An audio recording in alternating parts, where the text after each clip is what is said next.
साथियों, पिछले लेक्चर में अपन ने सूत्रधारी कंपनी तथा उसकी सहायक कंपनी के लाभ हानि खातों को, लाभ हानि विवरण पत्रों को समेकित करने, मतलब consolidation of profit and loss statements of holding and it's subsidiary companies के कुछ बिंदुओं के बारे में चर्चा की थी।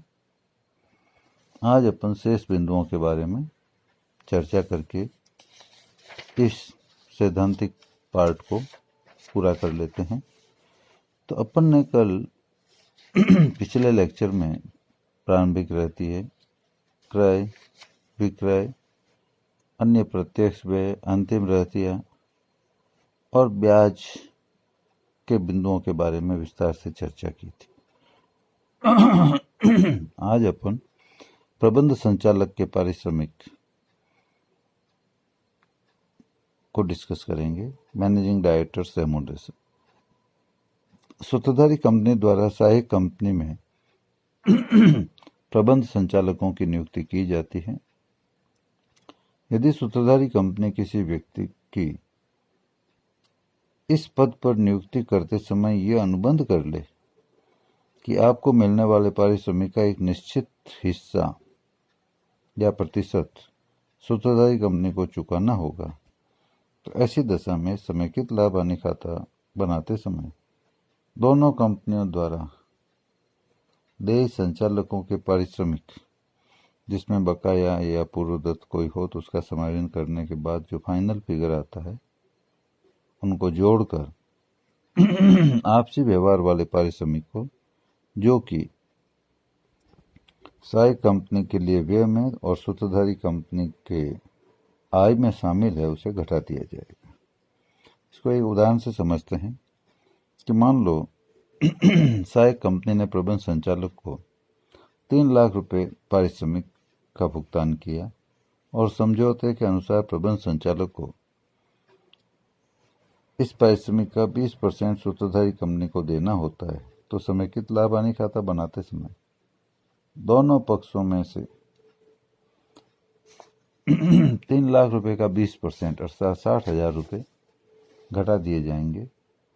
यदि प्रबंध संचालक द्वारा यह राशि सूत्रधारी कंपनी को चुकाई नहीं गई है, अर्थात चुकानी शेष है, तो उपार्जित आय के समायोजन की प्रविष्टि करने के बाद आपसी व्यवहार घटाए जाएंगे।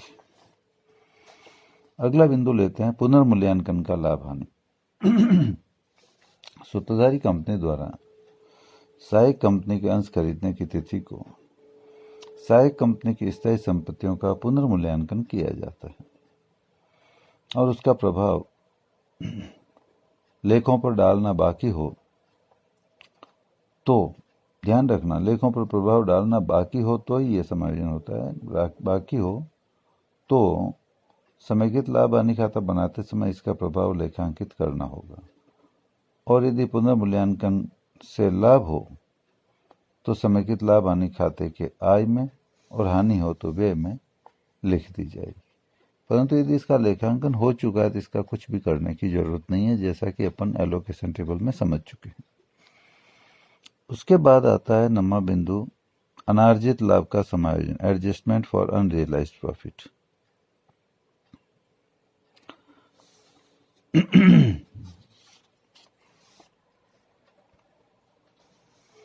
एक कंपनी के लिए माल का विक्रय और दूसरी कंपनी के लिए माल का क्रय हो जब तो आपसी व्यवहार हो जाता है। परंतु यदि एक कंपनी के लिए विक्रय हो और दूसरी कंपनी के लिए वो क्रय में शामिल नहीं हो, या एक कंपनी के लिए क्रय हो परंतु दूसरी कंपनी के लिए विक्रय में शामिल नहीं हो,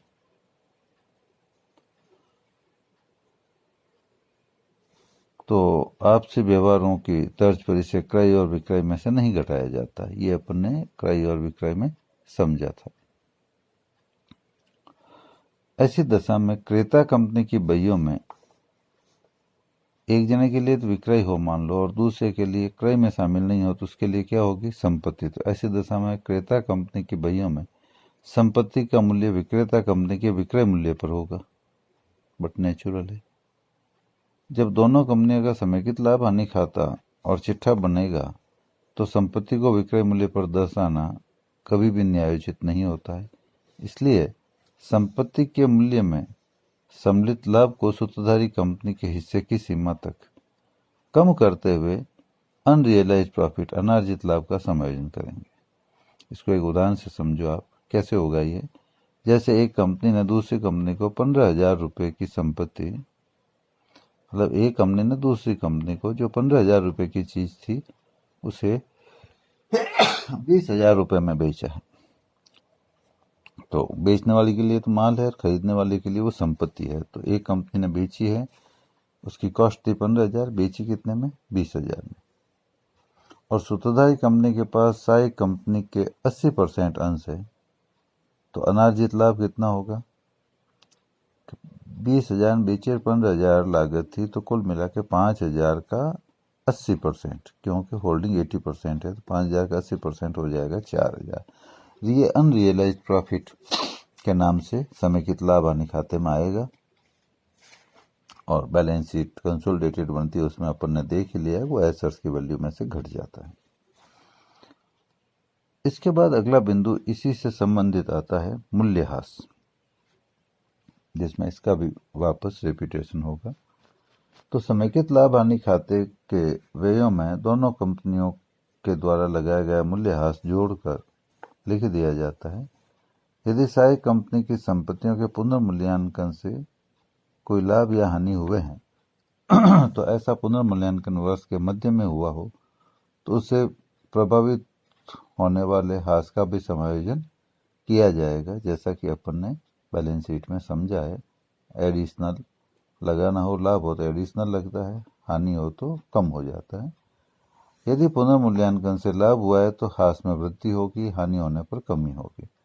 इसी प्रकार अपन ने ऊपर पढ़ा अभी अनार्जित लाभ का समायोजन, तो उसमें वर्णित अनार्जित लाभ का समायोजन करने पर भी ह्रास की राशि प्रभावित होगी और ह्रास की राशि कम करनी पड़ेगी, क्योंकि जितनी वैल्यू कम हुई है संपत्ति की उस प्रोपोर्शन में ह्रास भी कम होगा। जैसे कि मान लो कि अपन ने अभी उदाहरण लिया, उसमें कंपनी ने लेखा अवधि के 3 माह बाद संपत्ति खरीदी है तो ऐसी स्थिति में ह्रास की राशि जो है वो, जो ह्रास की दर होगी उसके हिसाब से एडजस्ट होगी।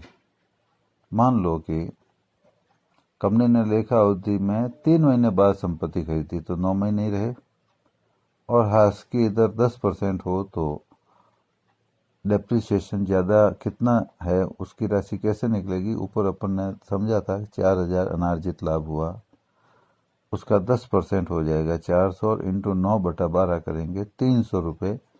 ह्रास ज़्यादा चार्ज हो गया है, उसे ह्रास की राशि में से घटा देंगे। ये प्रभाव आया अनरियलाइज्ड प्रॉफिट का मूल्यह्रास पर। इसके बाद अपन लेते हैं अन्य अप्रत्यक्ष व्यय और हानियां, other indirect expenses and losses. दोनों कंपनियों की अन्य अप्रत्यक्ष व्ययों की और हानियों की जोड़ लगा लेंगे, जोड़ लगा के लिख देंगे। यदि कोई आउटस्टैंडिंग प्रीपेड का एडजस्टमेंट हो तो वो भी कर देंगे। उसके बाद है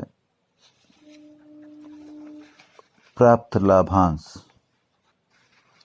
प्राप्त लाभांश का मतलब है इनकम साइड से, क्योंकि होल्डिंग कंपनी ने यदि सब्सिडरी कंपनी के अंश खरीदे हैं तो उससे लाभांश प्राप्त होता है, और कोई अन्य कंपनियों के अंश किसी कोई भी कंपनी के खरीदे हुए हैं तो उससे भी लाभांश प्राप्त हुआ है।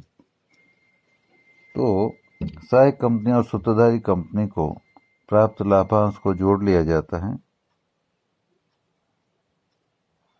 और ये ध्यान रखना है कि ये ग्रॉस अमाउंट होना चाहिए। यदि टीडीएस कटने के बाद या अकाउंटिंग हुई है पहले उसको ग्रॉस अप किया जाएगा, जैसे ब्याज को किया है,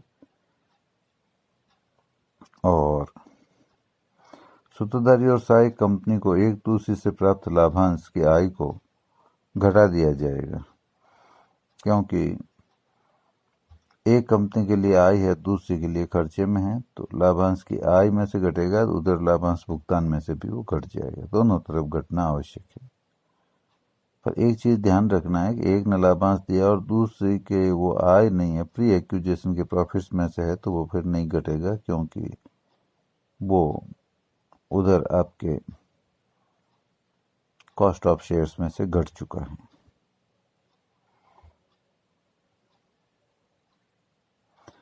इस लाभांश में अंतरिम लाभांश दोनों ही शामिल होते हैं। पर यदि किसी कंपनी ने अपने पिछले वर्ष के प्रस्तावित लाभांश में से लाभांश का भुगतान किया है, तो इसे आपसी व्यवहार के रूप में लाभांश में से नहीं घटाया जाएगा। ये ध्यान रखना है। आजकल ये नहीं है, फिर भी मान लो पॉइंट आ जाए तो ध्यान रखना। आपसी व्यवहार के रूप में घटाने के लिए आवश्यक है कि एक कंपनी के लाभ हानि खाते के खर्चे में वो राशि हो और दूसरी कंपनी के आय में वो राशि होना आवश्यक है। इसके बाद अन्य आय की मदें। दोनों ही कंपनियों के लाभ हानि खाते में लिखित अन्य कोई आय की मदें हैं, तो उनको भी अपन आपस में जोड़ लेंगे, जोड़ के लिख देंगे। परंतु कोई आपस में ऋण पत्रों पर ब्याज की मद है, एक ने दिया दूसरे ने लिया, तो आपसी ट्रांजैक्शन हो जाएंगे। यदि नेट दिया हुआ है तो क्रॉसअप हो जाएंगे, ये तो ध्यान रखना ही है। तो समेकित लाभ हानि खाते में इन समायोजनों को ध्यान में रखने के बाद ही फाइनल जोड़ करके और लिखा जाता है। इसके बाद अपन डिस्कस करेंगे दूसरे जो इम्पोर्टेंट समायोजन है, जिसमें संचय में हस्तांतरण है, विनियोग खाते के बारे में समायोजन है, पूंजी संचय के बारे में समायोजन है, अल्पसंख्यक अंशधारियों के हित के बारे में है, चुकाए गए लाभांश के बारे में समायोजन है। इसको डिस्कस करेंगे।